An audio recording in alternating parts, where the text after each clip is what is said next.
54 here is another little bit of a head scratcher. I'll bet some of you read this and just didn't even know how to get started, so let's break it down.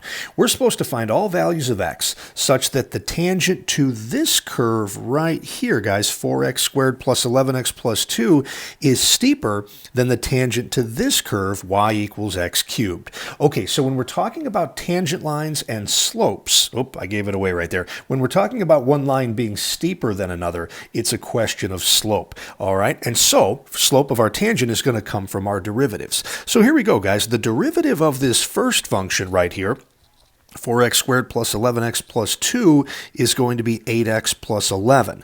The derivative of the second function then is going to be 3x squared, and they want us to find all values of x so that the derivative, so the tangent to the first one, this derivative, is greater than the slope to this one right over here. Now, I was a little concerned when I saw this problem because it is possible then that if the slopes were negative, we actually would have been looking for when that first slope was less than the other one. However, that 3x squared, I think you can see pretty quickly, is never going to be negative. So I don't really have to consider that possibility. I'm just looking for when they're both positive and the 8x plus 11 is greater than the 3x squared. Now, solving a quadratic inequality can get a little bit weird. So I tell you what we're going to do, guys. I am going to just ignore I think so. I'm going to ignore that greater than for the time being, and I'm going to treat this like a quadratic equation. Let's find out where these slopes are equal to each other. And my hope would be they gave us one on purpose that we can solve by factoring. I'd bring everything to the right and get 3x squared minus 8x minus 11. And now I'm going to try to factor that right side. 3x times x. The only way to split up 11 would be 11 times 1, and I'm pretty sure that's going to go here, and that's going to go here, and a minus 11 and a plus 1, and that should do it for us. So here, that'll work. So here we're going to get x equals negative 1, and here we're going to get x equals positive 11 thirds. Now, these are the only two values of x for which these two slopes are equal to each other, meaning that the tangent lines would be parallel. Now it's a question then, guys, if I think about the intervals that are created by these two values right here, everywhere other than these two values, one of the slopes is greater than the other.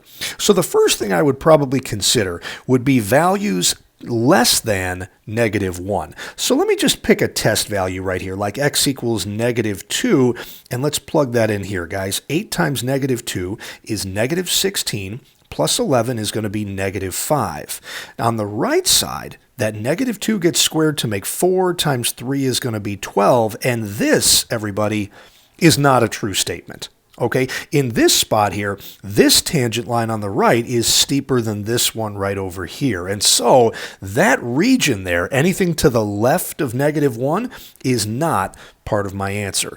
What if I picked a number in between these two, like, I don't know, how about x equals 0? And let's see if that one works out or not. So plugging a 0 in here, we would get 11 is greater than 3 times 0 is 0.